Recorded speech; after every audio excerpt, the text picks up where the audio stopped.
Hi students, നമ്മൾ അടുത്തത് പഠിക്കാൻ പോകുന്നത് നോർമൽ ഗ്രാഫിനെ പറ്റിയാണ്. ഓക്കെ, നമ്മൾ ഓൾറെഡി രണ്ട് നോർമൽ ഡിസ്ട്രിബ്യൂഷൻസിനെ പഠിച്ചു കഴിഞ്ഞു. The first one was the normal distribution with mean mu and standard deviation sigma. ഇതിനകത്ത് when mu equal to 0 and sigma equal to 1 നമുക്ക് സ്റ്റാൻഡേർഡ് നോർമൽ ഡിസ്ട്രിബ്യൂഷൻ കിട്ടും, and that is represented as N01. Okay, ഈ രണ്ട് different normal distributions എന്ന് പറയുന്നത് ശരിയല്ല, വണ്ണിൻ്റെ ഒരു സബ് കേസ് ആണ് മറ്റേത്. അപ്പോൾ ഈ രണ്ട് നോർമൽ ഡിസ്ട്രിബ്യൂഷൻസിൻ്റെയും നോർമൽ കേർവ്സിനെ പറ്റിയിട്ട് നമുക്ക് പഠിക്കാനുണ്ട്. So first what you have to understand is what is a probability distribution curve. ഒരു പ്രോബബിലിറ്റി ഡിസ്ട്രിബ്യൂഷൻ കർവിനെ നമ്മൾ ഫ്രീക്വൻസി കർവ് എന്നും വിളിക്കാറുണ്ട്. ഫ്രീക്വൻസി കർവ്, അതായത് it is drawn by taking the value of X along the X axis. നമുക്കറിയാലോ, ഒരു distribution ഉണ്ടെങ്കിൽ അതിനകത്തൊരു റാൻഡം വേരിയബിൾ ഉണ്ടാവും. ആ റാൻഡം വേരിയബിളിന് ഒരു റേഞ്ചും ഉണ്ടാവും. ഇപ്പം നോർമൽ ഡിസ്ട്രിബ്യൂഷനെ സംബന്ധിച്ചോളം, അല്ലെങ്കിൽ ഈവൻ സ്റ്റാൻഡേർഡ് നോർമൽ ഡിസ്ട്രിബ്യൂഷനെ സംബന്ധിച്ചിടത്തോളം അതിൻ്റെ റേഞ്ച് എന്ന് പറയുന്നത് -∞ to ∞ ആണ്. അപ്പോൾ എക്സിൻ്റെ വാല്യൂസ് എക്സ് ആക്സിസിലും പി ഡി എഫിൻ്റെ വാല്യൂസ് ഓരോ എക്സിൻ്റെ കേസിലെയും പ്രോബബിലിറ്റി ഡെൻസിറ്റി ഫംഗ്ഷൻ്റെ വാല്യൂസ് വൈ ആക്സിസിലും എടുത്ത് നമ്മൾ വരയ്ക്കുന്ന കർവിനെയാണ് ഒരു ഫ്രീക്വൻസി ഡിസ്ട്രിബ്യൂഷൻ കർവ് അല്ലെങ്കിൽ ഒരു ഡിസ്ട്രിബ്യൂഷൻ്റെ പ്രോബബിലിറ്റി ഡെൻസിറ്റി കർവ് എന്ന് പറയുന്നത്. അപ്പം നോർമൽ ഡിസ്ട്രിബ്യൂഷനെ സംബന്ധിച്ചോളം when you consider the normal distribution n mu sigma, അതിൻ്റെ കർവ്, അതിൻ്റെ നോർമൽ കർവ് എന്ന് പറയുന്നത് ഏകദേശം ഇതേപോലെ ഇരിക്കും. ദാറ്റ് ഈസ്, ആ കർവിലെ എക്സ് ആക്സിസിൻ്റെ റേഞ്ച് -∞ വരെ മുതൽ ഇൻഫിനിറ്റി വരെ ആയിരിക്കും. പി ഡി എഫിൻ്റെ വാല്യൂസ് ആണ് നമ്മൾ വൈ ആക്സിസിൽ എടുക്കുന്നത്. അപ്പോൾ അതിൻ്റെ വാല്യൂസ് 0 മുതൽ 1 വരെ ആയിരിക്കും. ഇങ്ങനെ നമ്മൾ വരയ്ക്കുന്ന കർവ് റഫ്ലി ഈ ഷേപ്പിൽ കിടക്കും. അപ്പം ഞാൻ വരയ്ക്കുന്നതിനകത്തെ ഡിഫക്റ്റ് ആണ്. ഞാൻ നിങ്ങളെ അതൊരു me try to show you in ഇത് നോക്കിയാൽ അറിയാം. ഇതാണ് ഒരു നോർമൽ ഡിസ്ട്രിബ്യൂഷൻ്റെ കർവിൻ്റെ ഷേപ്പ്. എന്താണ് ഈ ഷേപ്പ് എന്ന് പറയുന്നത്? നമ്മൾ ഓൾറെഡി ഇത് സ്ക്യൂനെസ് കർട്ടോസിൽ പഠിച്ച ഷേപ്പ് തന്നെയാണ്. This is called a bell shaped curve, അല്ലേ? ഒരു ബെല്ല് കമത്തി വെച്ച പോലത്തെ ഷേപ്പുള്ള ഒരു കർവാണ് നോർമൽ ഡിസ്ട്രിബ്യൂഷൻ്റെ എക്സ് വാല്യൂസും പി ഡി എഫ് വാല്യൂസ് ഉപയോഗിച്ച് നമ്മൾ വരയ്ക്കുമ്പോൾ നമുക്ക് കിട്ടുന്നത്. ഇനി നമ്മൾ വരയ്ക്കുന്ന കർവ് എന്ന് പറയുന്നത് ഒരു എൻ മ്യൂ സിഗ്മ ഡിസ്ട്രിബ്യൂഷൻ്റെ ആണെങ്കിൽ അതിൻ്റെ മിഡിൽ വാല്യൂ, അതായത് ആ കർവിൻ്റെ മിഡിൽ വാല്യൂ എന്ന് പറയുന്നത് മ്യൂ ആയിരിക്കും. എന്താണ് മ്യൂ? നമ്മളുടെ എൻ മ്യൂ സിഗ്മയിലെ ആദ്യത്തെ പാരാമീറ്ററിന്റെ വാല്യൂ ആണ്. ഇത് പാരാമീറ്റർ മാത്രമല്ല, we have already said that mu എന്ന് പറയുന്നത് ആ ഡിസ്ട്രിബ്യൂഷന്റെ മീൻ കൂടിയാണ്. അപ്പം എൻ മ്യൂ സിഗ്മ ഡിസ്ട്രിബ്യൂഷന്റെ curve will be symmetric about X equal to mu. എന്ന് വെച്ചാൽ എക്സ് ഈക്വൽ ടു മ്യൂ ആയിരിക്കും അതിന്റെ മിഡിൽ പോയിന്റ്. ആ മിഡിൽ പോയിന്റിലായിരിക്കുമല്ലോ നമ്മുടെ വൈ ആക്സിസ് വരുന്നത്. അല്ലെങ്കിൽ എക്സ് ഈക്വൽ ടു മ്യൂ എന്ന് പറഞ്ഞ പോയിന്റിൽ നമ്മളൊരു വര വരച്ചാൽ ആ വര വെച്ച് ഇതിന്റെ ലെഫ്റ്റ് ഹാൻഡ് സൈഡും ഇതിന്റെ റൈറ്റ് ഹാൻഡ് സൈഡും പെർഫെക്റ്റ്ലി സിമെട്രിക് ആയിരിക്കും. അതായത് ഒന്നിന്റെ മിറർ ഇമേജ് ആയിരിക്കും മറ്റേത്. ദാറ്റ് മീൻസ് ഒരു എൻ മ്യൂ സിഗ്മ കർവ് എന്ന് പറയുന്നത് എക്സ് ഈക്വൽ ടു മ്യൂ എന്ന പോയിന്റ് വെച്ചിട്ട് സിമെട്രിക് ആണ്. അല്ലെങ്കിൽ നമ്മൾ നേരത്തെ പണ്ട് സ്ക്യൂനെസ് പഠിച്ചതനുസരിച്ച് ഒരു കർവ് സിമെട്രിക് ആണെങ്കിൽ സ്ക്യൂനെസിന്റെ വാല്യൂ എന്തായിരിക്കും? It will be equal to 0. അപ്പൊ അതാണ് ഒരു പ്രോപ്പർട്ടി. അപ്പൊ ആദ്യം മനസ്സിലാക്കേണ്ടത്, the curve is drawn by taking the values of X along the X axis and F of X, P D എഫിന്റെ value F of X along the Y axis. ഇപ്പൊ എക്സിന്റെ range -∞ മുതൽ ഇൻഫിനിറ്റി വരെ ആയതുകൊണ്ട് അതിന്റെ എക്സ് ആക്സിസും -∞ മുതൽ infinity വരെ വേരി ചെയ്യും. ആൻഡ് വെൻ ദ ഗ്രാഫ് അങ്ങനെ പ്ലോട്ട് ചെയ്ത് പോയിന്റ്സ് പ്ലോട്ട് ചെയ്ത് ജോയിൻ ചെയ്താൽ you get the normal density ഫംഗ്ഷന്റെ graph, which we call the normal graph. And that will be a bell shaped graph which is symmetric about X equal to mu. അടുത്ത കാര്യം നമ്മൾ അറിയേണ്ടത്, ഇപ്പൊ symmetry ആയതുകൊണ്ട് തന്നെ നോർമൽ ഡിസ്ട്രിബ്യൂഷന്റെ സ്ക്യൂനെസ് എപ്പോഴും 0 ആയിരിക്കും. ഓക്കെ, അടുത്ത കാര്യം മനസ്സിലാക്കേണ്ടത് ഇതിന്റെ കേർട്ടോസിസ് ആണ്. കേർട്ടോസിന്റെ വാല്യൂ സിഗ്മയെ ഡിപ്പെൻഡ് ചെയ്താണ് ഇരിക്കുന്നത്. അതായത് നമ്മുടെ കയ്യിലെ സിഗ്മ ഭയങ്കര ചെറുതാണെങ്കിൽ അത് പീക്ഡ് ആയിരിക്കും. സിഗ്മയുടെ വാല്യൂ വലുതാണെങ്കിൽ അത് പ്ലാറ്റിക്കേർട്ടിക് ആയിരിക്കും. സിഗ്മ ഈക്വൽ ടു 1 ആവുന്ന കേസിൽ അത് മീസോകേർട്ടിക് ആയിരിക്കും. കർട്ടോസിസ് 3 ടൈപ്പായിട്ടല്ലേ നമ്മൾ പഠിച്ചത്. അപ്പൊ മ്യൂ എന്ന് പറയുന്നത് അതിന്റെ മിഡിൽ പോയിന്റ് ആണ്. സിഗ്മ എന്തിനെയാണ് ഡിപ്പെൻഡ് ചെയ്യുന്നത്, അല്ലെ സിഗ്മ എന്തിലേക്കാണ് കോൺട്രിബ്യൂട്ട് ചെയ്യുന്നത്? Sigma contributes to the kurtosis of the graph. Okay, അപ്പൊ സിഗ്മയുടെ വാല്യൂ 1 ആണെങ്കിൽ നമ്മുടെ കയ്യിലെ കർവ് മീസോകേർട്ടിക് ആയിരിക്കും. സിഗ്മയുടെ വാല്യൂ ഗ്രേറ്റർ ദാൻ 1 ആണെങ്കിൽ അത് പ്ലാറ്റിക്കേർട്ടിക് ആയിരിക്കും. സിഗ്മയുടെ വാല്യൂ ലെസ് ദാൻ 1 ആണെങ്കിൽ അത് ലെപ്റ്റോകേർട്ടിക് ആയിരിക്കും. അപ്പോൾ sigma decides the kurtosis of the normal curve. അപ്പൊ ഇതാണ് മ്യൂടെ സിഗ്മയുടെയും കോൺട്രിബ്യൂഷൻ എന്ന് പറയുന്നത്. മ്യൂ ആയിരിക്കും കർവിന്റെ middle point. The curve will be symmetric about mu and sigma decides the kurtosis. ഇനി ഇത് മാത്രമല്ല, വേറെ കുറെ പ്രോപ്പർട്ടീസും കൂടി നോർമൽ കർവിനുണ്ട്. മറ്റൊരു പ്രോപ്പർട്ടി എന്ന് പറയുന്നത് ഒരു നോർമൽ കർവിന്റെ അടിയിലത്തെ ഏരിയ. അപ്പൊ അറിയാലോ, ഇതിന്റെ മിഡിൽ വാല്യൂ എപ്പോഴും എന്തായിരിക്കും? മ്യൂ ആയിരിക്കും. നോർമൽ കർവിന്റെ അടിയിലത്തെ ഏരിയ എന്ന് പറഞ്ഞാൽ ഞാൻ ഈ മാർക്ക് ചെയ്യുന്ന ടോട്ടൽ ഏരിയ. ഈ ഏരിയ എന്ന് പറയുന്നത് അപ്പൊ എവിടുന്ന് എവിടം വരെയുള്ള ഏരിയ ആണ്? -∞ മുതൽ ഇൻഫിനിറ്റി വരെയുള്ള ഏരിയ ആണ്. ഈ ഏരിയ എന്ന് പറയുന്നത് -∞ മുതൽ ഇൻഫിനിറ്റി വരെയുള്ള പ്രോബബിലിറ്റിക്ക് ഈക്വൽ ആയിരിക്കും. അത് ഏത് ഫ്രീക്വൻസി കർവിന്റെ പ്രോപ്പർട്ടിയും അത് കറക്റ്റ് ആയിരിക്കും. ഫ്രീക്വൻസി കർവ് -∞ മുതൽ ഇൻഫിനിറ്റി വരെയുള്ളത് കറക്റ്റ് ആയിട്ട് വരച്ച് അതിന്റെ ഏരിയ കാൽക്കുലേറ്റ് ചെയ്താൽ ആ ഏരിയയും അതേ റേഞ്ചിന്റെ പ്രോബബിലിറ്റിയും സെയിം ആയിരിക്കും. ഇവിടെ എക്സിന്റെ ആകെയുള്ള റേഞ്ച് എന്ന് പറയുന്നത് -∞ ടു ഇൻഫിനിറ്റി ആണ്. അപ്പൊ അതിന്റെ പ്രോബബിലിറ്റി എന്ന് പറയുന്നത് ഉറപ്പായിട്ട് ടോട്ടൽ പ്രോബബിലിറ്റി ആയിരിക്കും. അതുകൊണ്ട് തന്നെ അതിന്റെ ഫൈനൽ വാല്യൂ വിൽ ബി 1. അപ്പോൾ നോർമൽ കർവിന്റെ താഴത്തെ area is equal to the total probability. And what is the total probability? പ്രോബബിലിറ്റിയുടെ പ്രോപ്പർട്ടി അനുസരിച്ച് ടോട്ടൽ റേഞ്ചിന്റെ പ്രോബബിലിറ്റി എപ്പോഴും 1 ആയിരിക്കും. അതുകൊണ്ട് ഈ ഏരിയ എന്ന് പറയുന്നതും 1 ആയിരിക്കും. അതാണ് നമ്മൾ അറിഞ്ഞിരിക്കേണ്ട വേറൊരു property. Area under the normal curve will always be equal to the total probability which is again equal to 1. Okay, അപ്പൊ ഇങ്ങനെ ഒന്ന് രണ്ട് സിമ്പിൾ പ്രോപ്പർട്ടീസ് നമുക്ക് പഠിക്കാനുണ്ട്. അപ്പൊ ഇത് ഇത്രയും നേരം ഞാൻ പറഞ്ഞത് എൻ മ്യൂ സിഗ്മയുടെ പ്രോപ്പർട്ടീസ് ആണ്, അതിന്റെ കർവിന്റെ പ്രോപ്പർട്ടീസ് ആണ്. ഇനി ഇതേ കാര്യം നമ്മൾ n01 പോയാൽ എന്ത് സംഭവിക്കും? ഇത് തമ്മിലുള്ള വ്യത്യാസം എന്താ? മ്യൂയുടെ വാല്യൂ 0 ആയിരിക്കും, സിഗ്മ 1 ആയിരിക്കും. അപ്പൊ മ്യൂയുടെ വാല്യൂ 0 ആവുമ്പോൾ ഞാൻ ആ കർവ്സിനെ എല്ലാം റെഡിൽ വരയ്ക്കാം. ഓട്ടോമാറ്റിക്കലി നമ്മുടെ കർവ് എങ്ങനെ മാറും? എഗെയിൻ അതൊരു ബെൽ ഷേപ്ഡ് കർവ് തന്നെ ആയിരിക്കും, പക്ഷെ അതിന്റെ മിഡിൽ വാല്യൂ എന്തായിരിക്കും? 0 ആയിരിക്കും. അപ്പൊ n01ന്റെ കർവും ഇതുമായിട്ടുള്ള വ്യത്യാസം എന്ന് പറഞ്ഞാൽ n01ന്റെ കർവ് x ഈക്വൽ ടു 0ക്ക് സിമെട്രിക് ആയിരിക്കും. അതായത് ആ കർവിന്റെ മിഡ് വാല്യൂ എന്ന് പറയുന്നത് x ഈക്വൽ ടു 0 ആയിരിക്കും. എന്തുകൊണ്ടാണ് അങ്ങനെ ആയത്? ശരിക്കും മ്യൂ അല്ലേ മിഡ് വാല്യൂ ആയിട്ട് വരേണ്ടത്. ഇവിടെ മ്യൂയുടെ വാല്യൂ എന്താ? 0 ആണ്. അതുകൊണ്ടാണ് x ഈക്വൽ ടു 0ക്ക് ആ കർവ് സിമെട്രിക് ആവുന്നത്. അപ്പം the curve will be symmetric about x equal to 0. പിന്നെ സിഗ്മയുടെ വാല്യൂ 1 ആണ്. നമ്മൾ നേരത്തെ കർട്ടോസിന്റെ കാര്യം പറഞ്ഞപ്പോൾ എന്താ പറഞ്ഞത്? സിഗ്മ 1 ആണെങ്കിൽ കർവ് മീസോകേർട്ടിക് ആയിരിക്കും എന്ന് പറഞ്ഞല്ലേ.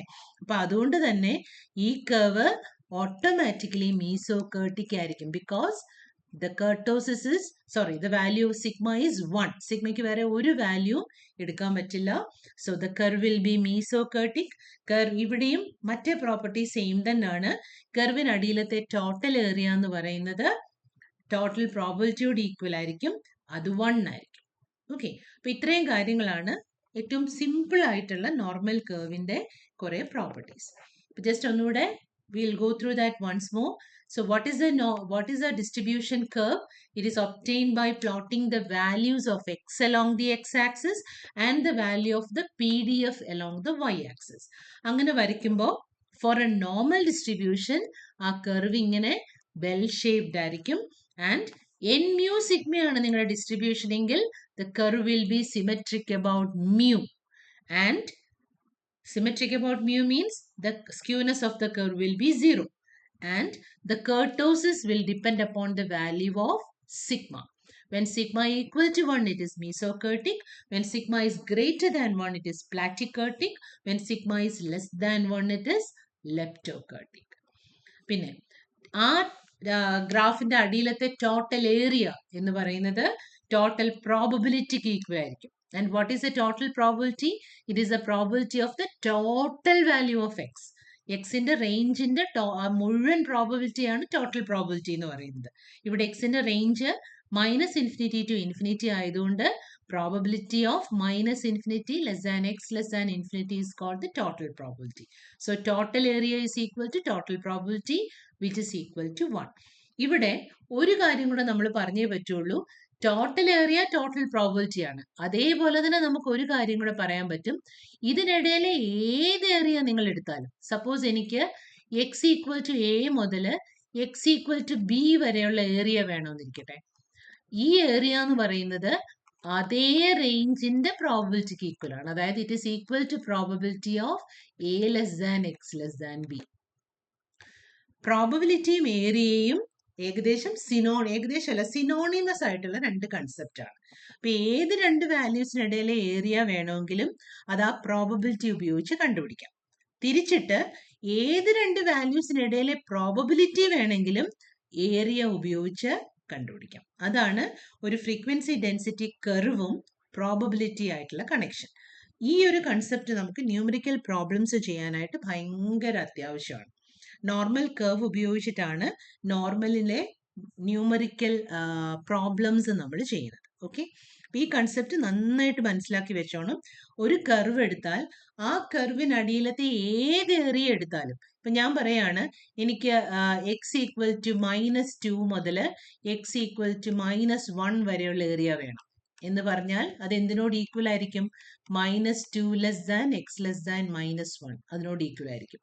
എക്സ് ഈക്വൽ ടു 5 മുതൽ എക്സ് ഈക്വൽ ടു 7 വരെയുള്ള ഏരിയ വേണം എന്ന് പറഞ്ഞാൽ അത് probability of 5 less than X less than 7 എന്ന പ്രോബബിലിറ്റിയോട് ഈക്വൽ ആയിരിക്കും. ഏത് ടൈപ്പ് ഓഫ് ഇന്റർവെൽ എടുത്താലും ഏത് ടൈപ്പ് ഓഫ് റീജിയൻ എടുത്താലും ഏരിയയും പ്രോബബിലിറ്റിയും രണ്ടും ഒന്ന് തന്നെയായിരിക്കും. ആ പ്രോപ്പർട്ടി ഉപയോഗിച്ച് നമ്മൾ ടേബിൾസ് ഉപയോഗിച്ചാണ് നോർമലിന്റെ പ്രോബ്ലംസ് ചെയ്യാറ്. So just write down about the normal curve. Write down normal curve എന്ന ഹെഡിങ് എഴുതിയിട്ട് അതിന്റെ താഴെ എഴുതൂ curve of the normal distribution n mu sigma. Curve of the normal distribution n mu sigma.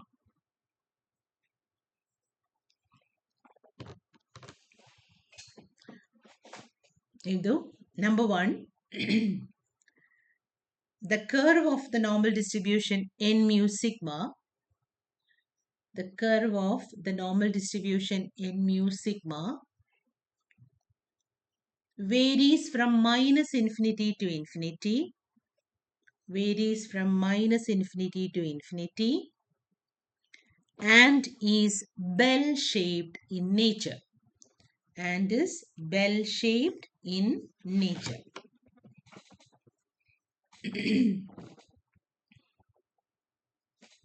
Number 2, property number 2, the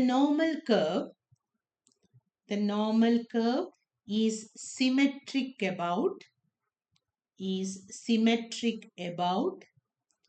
x equal to mu. Is symmetric about ingane ezhudane symmetric about x equal to mu. That is a line passing through x equal to mu. That is a line passing through x equal to mu will divide the curve into two equal parts. Will divide the curve into two equal parts.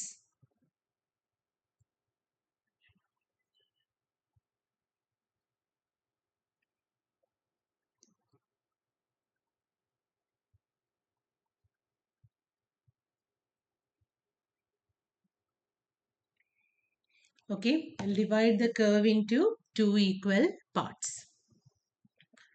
അടുത്ത property, the kurtosis of the normal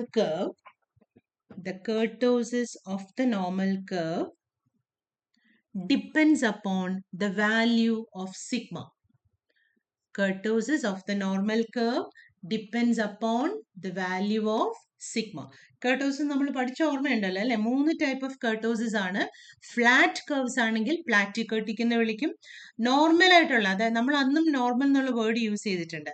സാധാരണ പോലത്തെ ഒരു curve ആണെങ്കിൽ മീസോകേർട്ടിക് ആണ്. Height കൂടിയ peaked ആയിട്ടുള്ള curves ആണെങ്കിൽ പ്ലാറ്റിക്കർട്ടിക് ആണ്. അപ്പം നോർമലിന്റെ കർവ് എങ്ങനെയാണെന്നുള്ളത് സിഗ്മയുടെ വാല്യൂവിനെ ഡിപ്പെൻഡ് ചെയ്താണ് ഇരിക്കുന്നത്. അതിന് താഴെ എഴുതൂ, if sigma equal to 1, the curve is mesocurtic. If sigma equal to 1, the curve is mesocurtic. Just I'll write, if sigma is equal to 1, the curve is mesocurtic.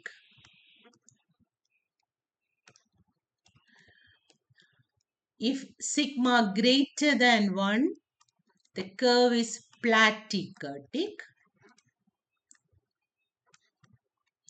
And if sigma less than 1, curve is leptokurtic.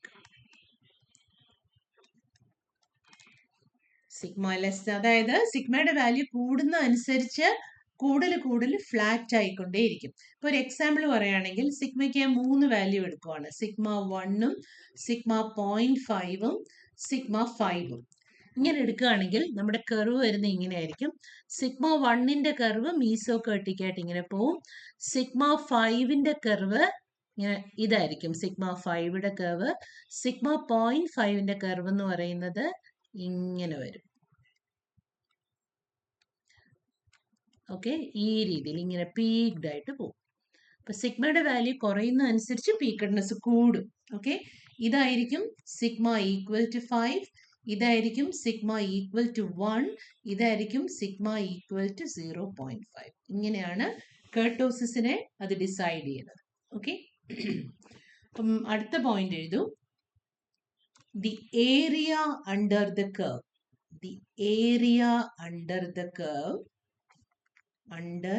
curve, from minus infinity to infinity,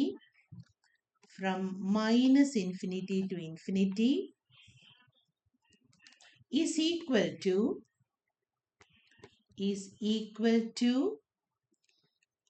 the probability from minus infinity to infinity. The probability from minus infinity to infinity and is equal to 1. That is, total area is equal to probability of minus infinity less than x less than infinity equal to 1. ഇത് ഞാൻ ഈ വരയ്ക്കുന്ന കുഞ്ഞു കുഞ്ഞു ഗ്രാഫുകൾ നിങ്ങൾക്ക് സൈഡിൽ വരച്ചു വെക്കാം കേട്ടോ, മനസ്സിലാക്കാനായിട്ട്. അപ്പോൾ അതായത് ഈ ഏരിയ സെൻട്രൽ വാല്യൂ എന്ന് പറയുന്നത് x ഈക്വൽ ടു മ്യൂ ആണ്. അപ്പൊ ഈ ഏരിയ ഞാൻ ഈ ഷെയ്ഡ് ചെയ്തിട്ടേക്കുന്ന ഈ ഏരിയ എന്ന് പറയുന്നത് എന്താണ്? Probability of minus infinity less than X less than infinity ആണ്. ഇത് മൈനസ് ഇൻഫിനിറ്റി, ഇത് ഇൻഫിനിറ്റി. നിങ്ങൾ നോർമൽ കർവിന്റെ ഫസ്റ്റ് എഴുതിയപ്പോഴേ അതിന്റെ സൈഡിലോട്ടുകൂടെ ഒരു കൊച്ചു പടം ഒന്ന് വരച്ചു വെച്ചേക്കണേ. സിമ്പിൾ നോർമൽ കർവിന്റെ പടം, അതായത് ഇതേപോലൊരു കൊച്ചു പടം. ഫസ്റ്റ് ലൈൻ ഇട്ടില്ലേ, symmetric about X equal to mu എന്ന് എഴുതിയ സ്ഥലത്ത് ഇവിടെ മൈനസ് ഇൻഫിനിറ്റി, ഇവിടെ ഇൻഫിനിറ്റി, ഇവിടെ നടുവിൽ തന്നെ ഒരു വല വരച്ചിട്ട് എക്സ് ഈക്വൽ ടു മ്യൂ ഇങ്ങനെ ഒന്ന് എഴുതിയേക്കണേ. ഡാരോ ഒക്കെ വേണം. അപ്പൊ അതാണ് ഒന്നാമത്തെ മ്യൂയുടെ കേസിലെ പടം. കർട്ടോസിന് ഈ പടം വേണമെങ്കിൽ നിങ്ങൾക്ക് വരച്ചു വെക്കാം. താഴെ ഏരിയയുടെ കേസിൽ ഇതും എഴുതാം. ഓക്കെ,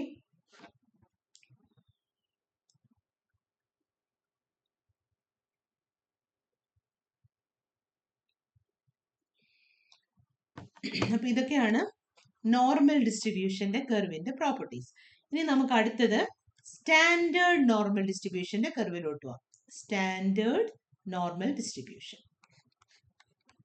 ബ്രാക്കറ്റിനകത്ത് N01 എന്ന് എഴുതിയേക്കണേ. സ്റ്റാൻഡേർഡ് നോർമൽ എന്ന് പറയുന്ന നിമിഷം N01 എന്ന് എഴുതണം. എന്നിട്ട് അതിൻ്റെ താഴെ ഈ ഒരു ഗ്രാഫ് ആദ്യം തന്നെ അങ്ങ് വരയ്ക്കൂ. സ്റ്റാൻഡേർഡ് നോർമലും മറ്റേട്ടുള്ള വ്യത്യാസം എന്താണ്? ഷേപ്പ് ഒക്കെ ഒരേപോലെ തന്നെ വരും. ആകെയുള്ള വ്യത്യാസം സെൻട്രൽ വാല്യൂ അവിടെ മ്യൂ ആണെങ്കിൽ ഇവിടെ അത് x=0 ആണ്. ഇങ്ങോട്ട് -∞. ഒരിക്കലും ഗ്രാഫ് പോയി എക്സ് ആക്സിൽ ജോയിൻ ചെയ്യരുത് കേട്ടോ. ഇങ്ങനെ പാരലൽ ആയിട്ട് അങ്ങ് പോത്തേ ഉള്ളൂ. ഒരിക്കലും അത് എക്സ് ആക്സിനെ വന്ന് തൊടില്ല. എക്സ് ആക്സിന് പാരലൽ ആയിട്ട് പോകും. Middle value x=0. എന്നിട്ട് അതിന്റെ പ്രോപ്പർട്ടീസ് എഴുതൂ. Number 1, the standard normal graph is bell shaped and symmetric about x=0. Bell shaped and symmetric about x=0. That is symmetric ആയതുകൊണ്ട് നേരത്തേനകത്ത് നമുക്ക് എഴുതാം. That is skewness. Skewness is 0. Skewness is 0. That is skewness is 0. Number 2, since sigma equal to 1, ഇവിടെ അങ്ങനെയാണല്ലോ, mu equal to 0യും sigma equal to 1ഉം ആണ് ഇവിടുത്തെ case. അത് വേണേ ഒന്ന് മുകളിലോട്ട് എഴുതിക്കോ കേട്ടോ. Since sigma equal to 1, kurtosis എങ്ങനെയായിരിക്കും? The curve is mesokurtic.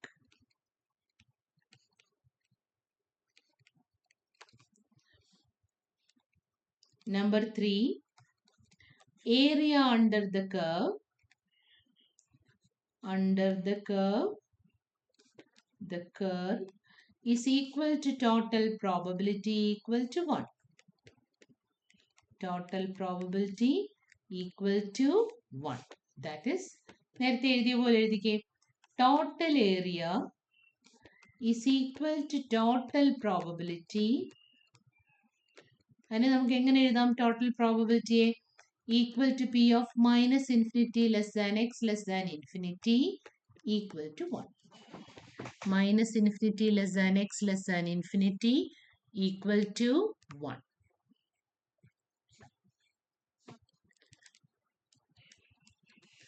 ഇനിയും വേറെ ഒന്ന് രണ്ട് കാര്യം അതോടെ ജസ്റ്റ് ഒന്ന് അറിഞ്ഞിരിക്കുന്നത് നല്ലതാണ്. അതിനെ നമ്മൾ 3 സിഗ്മ ലിമിറ്റ്സ് 2 സിഗ്മ ലിമിറ്റ്സ് എന്നൊക്കെ പറയും. അതായത് നോർമൽ കർവിന്റെ സെൻറ്റർ 0 ആണല്ലോ. അപ്പോൾ നമുക്ക് മ്യൂവും സിഗ്മയും ഉപയോഗിച്ച് ഒന്ന് രണ്ട് ഫങ്ഷൻസ് വേണേൽ നമുക്ക് ഡിഫൈൻ ചെയ്യാം. അതായത് 3 സിഗ്മ 2 സിഗ്മ എന്നൊക്കെ പറഞ്ഞ് ഫങ്ഷൻസ് വേണമെങ്കിൽ ഡിഫൈൻ ചെയ്യാം. അതായത് mu plus or minus 3 sigma, mu plus or minus 2 sigma, mu plus or minus sigma. ഇതാണ് ലിമിറ്റ്സ്.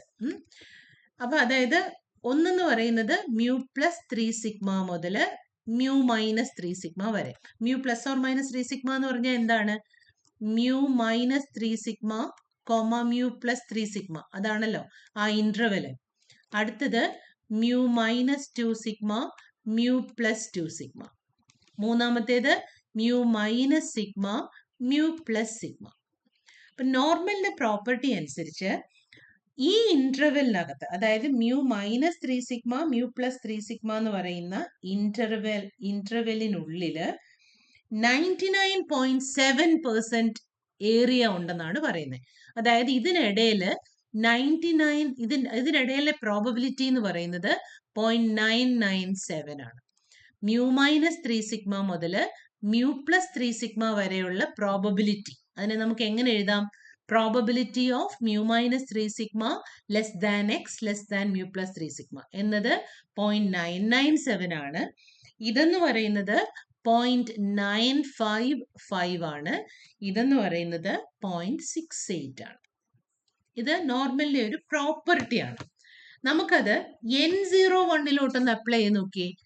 N01 അപ്ലൈ ചെയ്യുമ്പം നമ്മുടെ ഒന്നാമത്തെ ഇന്റർവെലിന് എന്ത് സംഭവിക്കും? N01 അപ്ലൈ ചെയ്യാന്ന് പറഞ്ഞാൽ എന്താ നമ്മൾ ചെയ്യേണ്ടേ? മ്യൂവിന് സിഗ്മയ്ക്കും ഒക്കെ നമ്മൾ വാല്യൂസ് കൊടുക്കുകയാണ് വേണ്ടേ. ഓക്കെ, അപ്പോൾ N01 അപ്ലൈ ചെയ്യുമ്പോൾ ഇതിന് എന്ത് മാറ്റമാണ് വരിക? മ്യൂവിന് വാല്യൂ എന്ത് കൊടുക്കണം? മ്യൂവിന് 0 എന്നും കൊടുക്കണം, സിഗ്മയ്ക്ക് 1 എന്നും കൊടുക്കണം. അപ്പൊ ഈ ഇന്റർവെൽ എന്തായി മാറും? 0 മൈനസ് 3 0 പ്ലസ് 3, അതായത് -3 to 3 എന്ന് വരും അല്ലേ. ഈ ഇന്റർവെൽ എന്ന് പറയുന്നത് -2 to 2 എന്ന് വരും. ഈ ഇന്റർവെൽ എന്ന് പറയുന്നത് -1 to 1 എന്ന് വരും.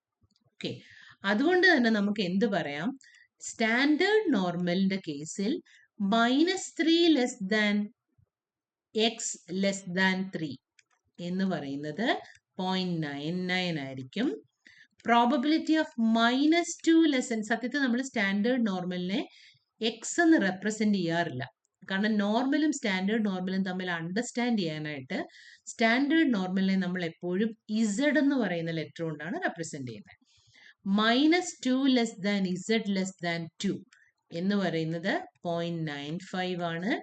Probability of -1 less than Z less than 1 എന്ന് പറയുന്നത് 0.68 ആണ്. ഇതിനെ നമ്മൾ സിഗ്മ ലിമിറ്റ്സ് എന്നാണ് പറയുന്നത്. ഇതിനെ നമ്മൾ 1 സിഗ്മ ലിമിറ്റ് എന്ന് പറയും. ഇതിനെ നമ്മൾ 2 സിഗ്മ ലിമിറ്റ് എന്ന് പറയും. ഇതിനെ 3 സിഗ്മ ലിമിറ്റ് എന്ന് പറയും. അപ്പൊ ഇത് പിന്നെ നോർമലി ഒരു പ്രോപ്പർട്ടി ആണ്. ചോദിക്കുമെന്ന് എനിക്ക് അറിയില്ല, ജസ്റ്റ് നിങ്ങൾ അറിഞ്ഞിരുന്നോട്ടെ എന്ന് വിചാരിച്ച് ഞാൻ ജസ്റ്റ് പറയുന്നതേ ഉള്ളൂ. അതായത് for a normal distribution μ-3 sigma μ+3 sigma എന്ന രണ്ട് വാല്യൂസ് നമ്മളത് ഗ്രാഫിനകത്ത്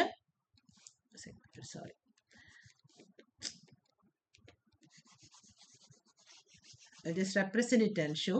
അപ്പൊ നമ്മൾ ഗ്രാഫിനകത്ത് μ-3 സിഗ്മ μ+3 സിഗ്മ എന്ന് പറയുന്ന ഒരു റീജിയൻ എടുത്താൽ, അതായത് ഇതാണല്ലോ നമ്മുടെ ഗ്രാഫ്, ടോട്ടൽ ഗ്രാഫ്. ഇങ്ങേ അറ്റത്ത് -∞, ഇവിടെ +∞. നടുവിലത്തെ വാല്യൂ എന്ന് പറയുന്നത് ഞാൻ n μ സിഗ്മയുടെ കേസിൽ പറയാണ് കേട്ടോ. നടുവിലത്തെ വാല്യൂ എന്ന് പറയുന്നത് മ്യൂ ആണ്. അതിന്റെ ഇടത്തുവശത്തായിരിക്കും μ-3 സിഗ്മ, ഇവിടെ ആയിരിക്കും μ+3 സിഗ്മ എന്ന് പറഞ്ഞ വാല്യൂ. ഇതിനിടയിലത്തെ ഈ ഏരിയ എന്ന് പറയുന്നത് അതേ പ്രോബബിലിറ്റിയോട് ഈക്വൽ ആയിരിക്കുമല്ലോ. ഈ ഏരിയ വിൽ ബി 0.997. അതാണ് ഈ ഉദ്ദേശിക്കുന്നത് ഇത് പറയുമ്പോൾ. ഇതിന് പകരം 2 സിഗ്മ പ്ലസ് ഓർ മൈനസ് ചെയ്താൽ ഏരിയ 0.995 ആയിരിക്കും. സിഗ്മ ചെയ്താൽ ഏരിയ 0.68 ആയിരിക്കും. ഇതേ കാര്യം ഞാൻ നോർമൽ സ്റ്റാൻഡേർഡ് നോർമലിന് വരച്ചാൽ, അതിനെ റെഡ് വെച്ചാണ് വരയ്ക്കുന്നത്. സ്റ്റാൻഡേർഡ് നോർമലിന് വരച്ചാൽ എന്ത് വരും? സെൻട്രൽ വാല്യൂ മ്യൂവിന്റെ സ്ഥാനത്ത് 0 വരും അല്ലേ?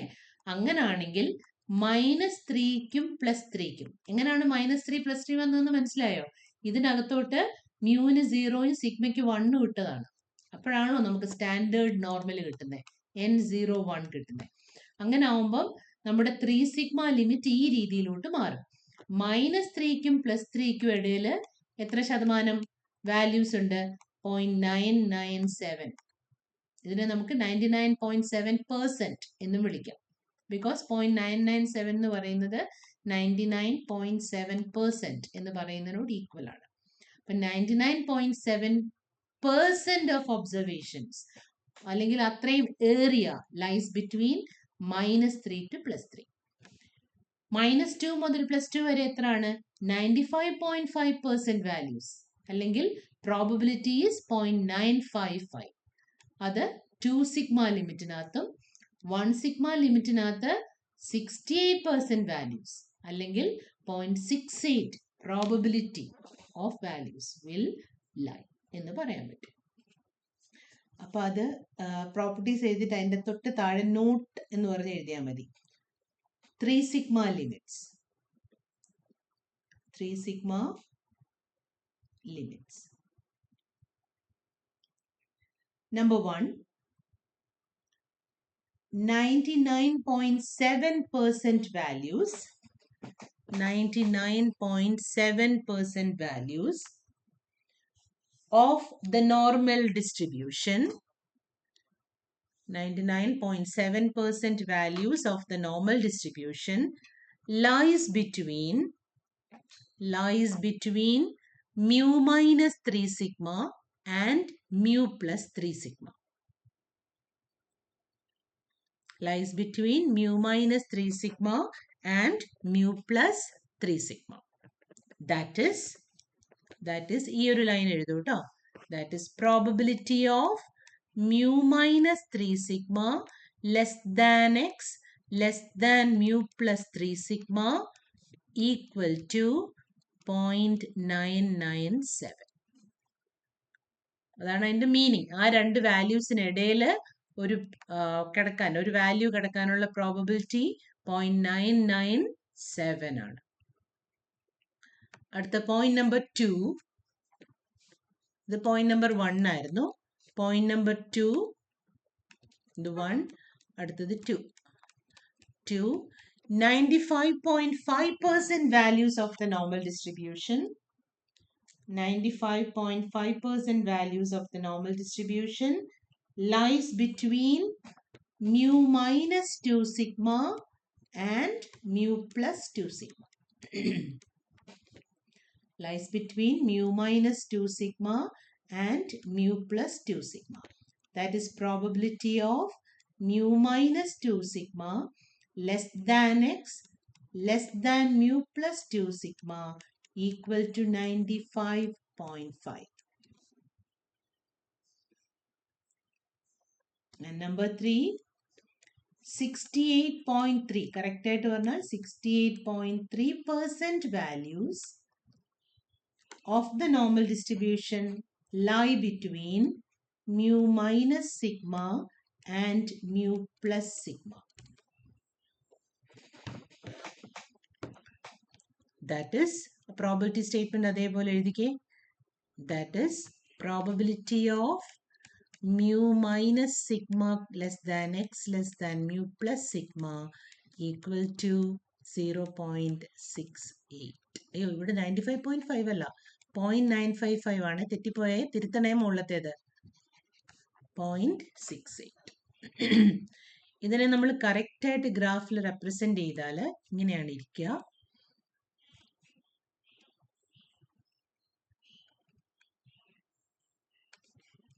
ഇത് സെൻട്രൽ വാല്യൂ. നമ്മൾ എൻ മ്യൂ സിഗ്മയുടെ കാര്യമാണ് പറയുന്നത്.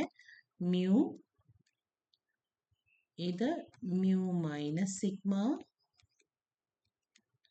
ഇത് മ്യൂ മൈനസ് 2 സിഗ്മ. പുറകോട്ട് ചെറുതായിട്ടാണല്ലോ പോകുന്നത്. Mu minus 3 sigma. ഇത് മ്യൂ പ്ലസ് സിഗ്മ, ഇത് മ്യൂ പ്ലസ് 2 സിഗ്മ, ഇത് മ്യൂ പ്ലസ് 3 സിഗ്മ. അങ്ങനാണെങ്കിൽ മ്യൂ മൈനസ് സിഗ്മ മുതൽ മ്യൂ പ്ലസ് സിഗ്മ വരെ, ഈ റെഡിൽ ഞാൻ മാർക്ക് ചെയ്യുന്ന ഏരിയ, മ്യൂ മൈനസ് സിഗ്മ മുതൽ മ്യൂ പ്ലസ് സിഗ്മ വരെ റെഡിൽ മാർക്ക് ചെയ്യുന്ന ഈ ഏരിയ എന്ന് പറയുന്നത് probability of mu minus sigma less than X less than mu plus sigma. അത് ആ ഏരിയ എന്ന് പറയുന്നത് 0.68 ആയിരിക്കും. മ്യൂ മൈനസ് 2 സിഗ്മ മുതൽ മ്യൂ പ്ലസ് 2 സിഗ്മ വരെയുള്ള ഈ വലിയ ഏരിയ, മനസ്സിലായോ? അത് കുറച്ചുകൂടെ വലിയ ഏരിയ അല്ലേ, ഞാൻ ഇപ്പുറം മുതൽ അപ്പുറം വരെയുള്ളത് ഈ ഏരിയ. ഞാനിപ്പോൾ വേറൊരു കളർ വെച്ച് മാർക്ക് ചെയ്യുന്ന, നമുക്ക് വേറൊരു ഡിസൈൻ കൊടുത്ത് മാർക്ക് ചെയ്യാന്. ഈ ഏരിയ എന്ന് പറയുന്നത് എത്രയായിരിക്കും? നമ്മുടെ റൂൾ അനുസരിച്ച് this area mu minus 2 sigma മുതൽ മ്യൂ പ്ലസ് 2 സിഗ്മ വരെയുള്ള ഈ ഏരിയ, ടോട്ടൽ ഏരിയ എന്ന് പറയുന്നത് probability of mu minus 2 sigma less than X less than mu plus 2 sigma. That will be equal to 0.955. And ആ വലിയ ഏരിയ ഇല്ലേ, മ്യൂ മൈനസ് 3 സിഗ്മ മുതൽ മ്യൂ പ്ലസ് 3 സിഗ്മ വരെയുള്ള ഈ വലിയ ഏരിയ ഞാൻ ഷെയ്ഡ് ചെയ്യുന്നില്ല, ഞാൻ ഇങ്ങനെ മാർക്ക് ചെയ്യാം. ഓക്കെ, ഈ ഏരിയ എന്ന് പറയുന്നത് probability of mu minus 3 sigma less than X less than mu plus 3 sigma, അതിനോട് ഈക്വൽ ആയിരിക്കും. അതെന്ന് പറയുന്നത് 0.97 ആയിരിക്കും. ഇതാണ് 3 sigma limits of the normal distribution എന്ന് പറയുന്നത്. എക്സാമിന് ചിലപ്പോൾ ഇങ്ങനെ തന്നെയൊക്കെ ചോദിക്കും കേട്ടോ. ഇങ്ങനെയൊക്കെ ചോദിച്ചാൽ നമുക്ക് പറയാൻ പറ്റണം. ഇതേ സാധനം സ്റ്റാൻഡേർഡ് നോർമലിലോട്ട് പോകുമ്പോൾ ചെറിയൊരു വ്യത്യാസം വരും. എന്ത് വരും? ഈ സിഗ്മയും ഒക്കെ പോയിട്ട് ആദ്യത്തേത് -3 to 3 എന്ന് വരും, അടുത്തത് -2 to 2 എന്ന് വരും, അടുത്തത് -1 to 1 എന്ന് വരും. ഓക്കെ, അതും കൂടെ വേണമെങ്കിൽ നമുക്കൊന്ന് വരച്ചേക്കാം. അപ്പൊ ഇത്രയും വരച്ച ശേഷം നിങ്ങൾ അടുത്തത് പറയൂ, അടുത്ത എഴുതൂ. ഫോർ ദ നോട്ട് നമ്പർ 2 എന്ന് എഴുതേ. ഫോർ ദ standard normal distribution, for the standard normal distribution. അതെങ്ങനെ വരും? Probability of mu minus sigma എന്നുള്ളത് എങ്ങനെയാണ് വരിക? മ്യൂ ഇതിനകത്തോട്ട് നമ്മൾ ഓൾറെഡി ഞാൻ ഒന്ന് എക്സ്പ്ലെയിൻ ചെയ്തതാണ്. ഇതിനകത്തോട്ട് നമ്മൾ ഈ എഴുതി വെച്ചേക്കുന്ന പ്രോബബിലിറ്റിക്കകത്തോട്ടൊക്കെ മ്യൂവിന് 0യും സിഗ്മയ്ക്ക് 1 ഇട്ടാൽ -3 to 3 എന്ന് വരും. അതാണ് 0.997.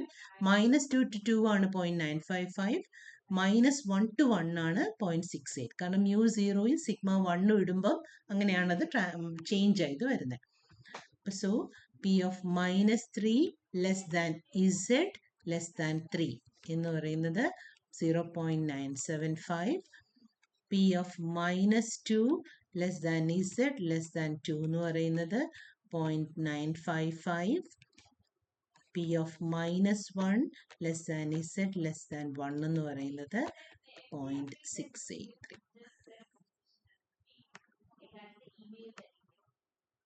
സോറി, ഇവിടെ ഒരു കറക്ഷൻ ഉണ്ട്. ഇങ്ങനെയാണ് അത് വരുന്നത്. അപ്പം അതിൻ്റെ ഗ്രാഫ് നമ്മൾ വരച്ചാൽ എങ്ങനെ ഇരിക്കും? നോർമൽ ഗ്രാഫ് വരച്ചിട്ട് അവിടെ സെൻട്രൽ വാല്യൂ 0 ആയിരിക്കും, സ്റ്റാൻഡേർഡ് നോർമൽ. അപ്പം -1 എന്ന് പറയുന്നത് ഇവിടെ വരും, ഇവിടെ +1 വരും, ഇത് -2, ഇത് +2, ഇത് -3, ഇത് +3. അപ്പം -1ൻ്റെയും +1ൻ്റെ ഇടയിലുള്ള ഈ ഏരിയ എന്ന് പറയുന്നത് എത്രയായിരിക്കും? 0.683 ആയിരിക്കും. ഈ ഏരിയ -2ൻ്റെയും +2ൻ്റെ ഇടയിലുള്ള ഈ ഏരിയ എന്ന് പറയുന്നത് എന്തായിരിക്കും? ദിസ് വിൽ ബി 0.955 ആൻഡ് ഇവിടുന്ന് ഇവിടം വരെയുള്ള ഏരിയ എന്ന് പറയുന്നത് 0.977. ഇങ്ങനെയാണത് സ്റ്റാൻഡേർഡ് നോർമലിലോട്ട് കൺവേർട്ട് ചെയ്യുന്നത്. അപ്പോൾ ഇത്രയും കൂടി അറിഞ്ഞു വെക്കണം. അപ്പോൾ ഈ വീഡിയോയിൽ ഇത്രയും മതി കേട്ടോ. So we'll see in the next video. Thank you.